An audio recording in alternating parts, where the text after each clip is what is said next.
Kaixo guztioi, bideo honetan hurrengo ariketa batziko dugu. Esaten digute gorputz bat 17,7 metroko alturatik erori da.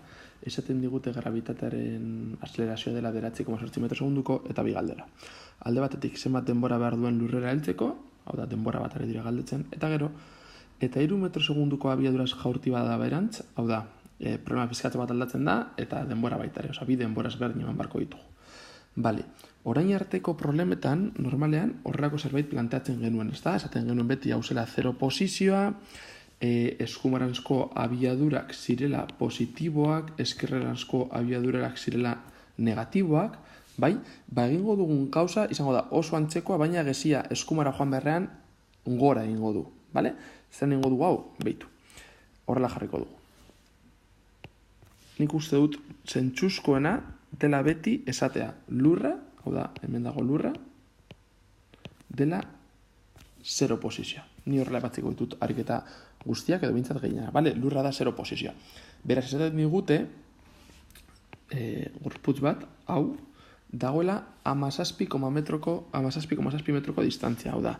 Distantzia hori, hau da, 17,7, horrek esan nahi du, posizio hau, bale, dela 17,7 metro.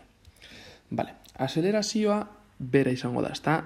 Ez dakit jaingo guzue, baina gravitatearen indarraren eraginez, gorputzak jasaten dute indar bat, horren ondorioz azelerazio bat hartzen dute, zuei interesatzen zaizuna da, azelerazio bat dagoela. Eta azelerazio hori berantz egingo du. Azelerazioa da 9,8 metro segundu karratuko.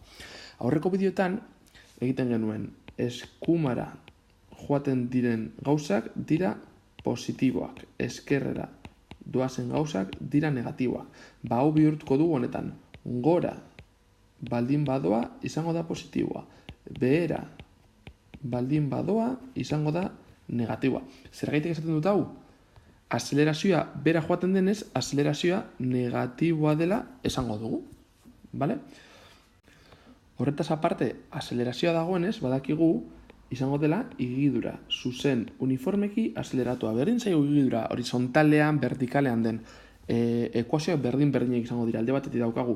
S izango dela S0 gehi V0T gehi bat zati bi AT karratu, non A hori orain izango dela gravitatea, eta beste alde batetik daukagu V izango dela V0 gehi A biderte. Hori izango dira gure bi ekuazioak. Bale? Planteatuko dugu gure ekuazioa gure gorputzarentzat. Bale. S izango da.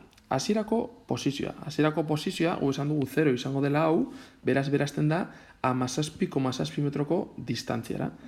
S0, beraz, 17,7. Gehi. Hasierako abiadura. Esaten digu, jauzi egiten dela, bale? Inolako jauzi edo erortzen uzten gauza bezalakoak agertzen direnean esan du hasierako abiadura 0 dela, bale? Beraz, kasunetan izango zen 0 bider T gehi bat zati bi azelerazioa goratu negatiboan dela -0,8 bider T karratu. Pizka tapaintzen baldin badugu ekuazioa, izango dugu S berdin 17,7 eragiletak egiten baldin bauzue, -4,9 hori ateratzen dametik, T karratu. Hau da gure gorputzaren ekuazioa. Goratu beti lortu behar dugula ekuazioa, eta gero ja kalkulatzen ditugu gauzak. Galdera da, zenbat denbora behar duen lurrera heltzeko. Horra dira beste datu bat emoten. Lurra non dago? Esan dugu lurra, egongo daela 0 posizioan. Beraz, lortu nahi duguna da, gure S-a, hasiera baten hemen dagoela, heltzea 0ra, beraz, S berdin 0, lurraren kontra hori da baldintza bat askotan agertzen dela, bale? Lurrera, heltzea, hori matematikoki adieraziko dugu horrela. S berdin 0. Bale? Hau bakarrik balio du, guk aurretik, erabaki baldin badugu, lurra egongo dela 0 posizioan.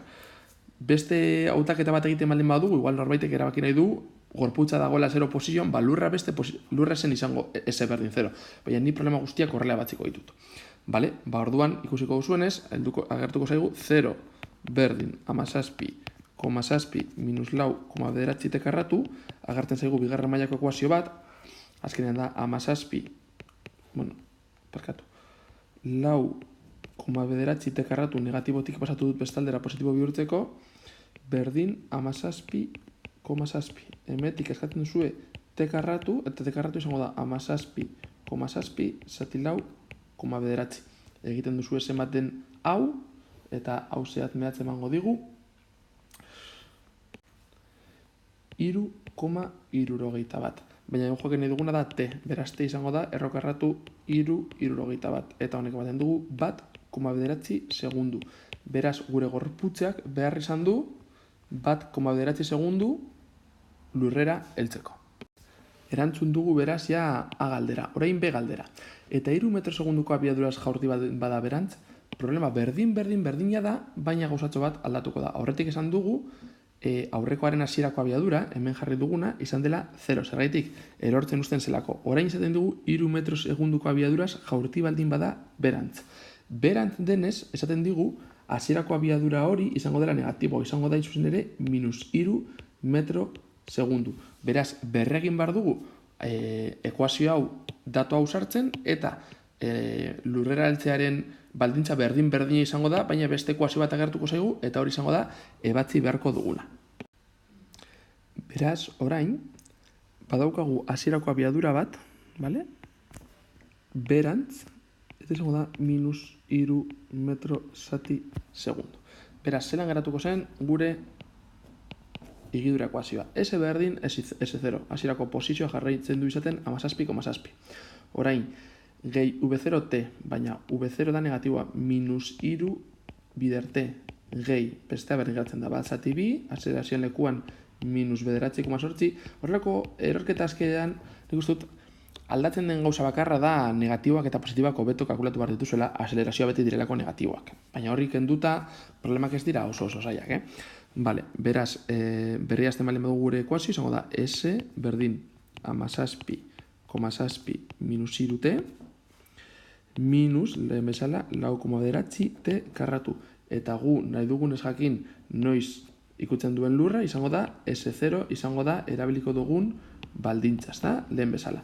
Orduan, hau da, 0 berdin 17,7 -3 T minus 4,9 T karratu. Hau berriatziko dut, ikusteko zein den geratzen zaigun ekuazioa, bigarren mailako izango dela, 4,9 T karratu, minus 17,7 plus 3 T berdin 0. Egin dudana da, elementu guztiak lekuz aldatu ditut, eta horregatik aldatu zaizkit zeinuak.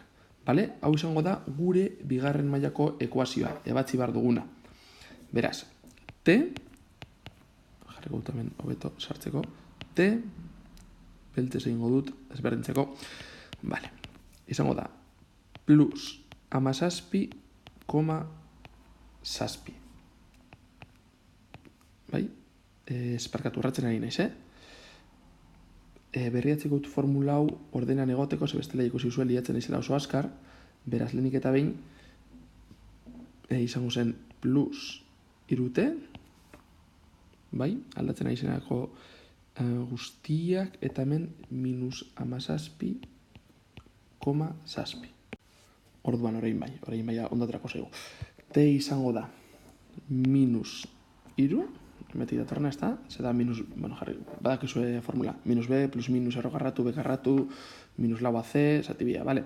Orduan, plus minus, orain jarri behar dugu B karratu, kasunetan izango zela bederatzi, minus lau bider A dela lau koma bederatzi bider C dela minus 17,7 guztia gonbarda erroaren barruan, bale? Eta guztia zati bi bider A, lau koma bederatzi, bale? Badaki zenbaki arrago direla, badaki zuetariko askok horrelako zenbaki ikusten dituzunean petxaten duzuela ariketa txarto ari dela ateratzen, baina ez. Fizikan horrelako zenbaki itxusiak agertu daitezke eta askotan gainera, bale?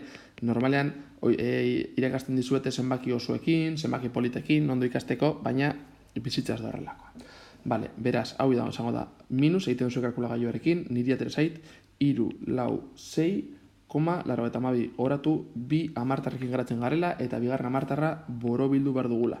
9,8, beraz, bi aukera izango dira, lehenengoa, minus 3 plus egin dut ja kinketa eta errokarratu, eta zait, 18,7 0,87 zati bederatzi koma sortzi. Eta hemen minus iru minus 18,87 zati bederatzi koma sortzi. Hemen, bigarren emaitzan, ja zuzen ikusten dut, hau emango digula negatiboa. Ezta? Negatiboa. Beraz, honek ez digu ezertarako balio. Aldiz, bigarrenean, egiten baldin bauzue kalkula, aterako zaizue 1,61 segundu. Eta hau zenbaki positiboa da. Vale? Zer zen nahi du honek? A atalean, atera zaigu 1,9 segundu, ezta? A atalean, goratzen baldin bauzue, hortik izango zuzue, T atera zaigula 1,9 segundu. Eta B atal honetan 1,61 segundu. Nik uste dut nahiko logikoa dela. Zuek baldin badaukazu, imaginatu pilota bat, ezta? Eta uste duzu erortzen. Ze helduko da arinago? Uste baldin bauzu erortzen edo botatzen baldin bauzu berantz. Arinago helduko da berantz botatzen baldin bauzu, eta ikusten baldin bauzu hori esan nahi duguna. Gu hasiera batean 3 metro segunduko abiadurekin botatzen baldin badugu bera, lehenago helduko da erortzen usten baldin badugu, baino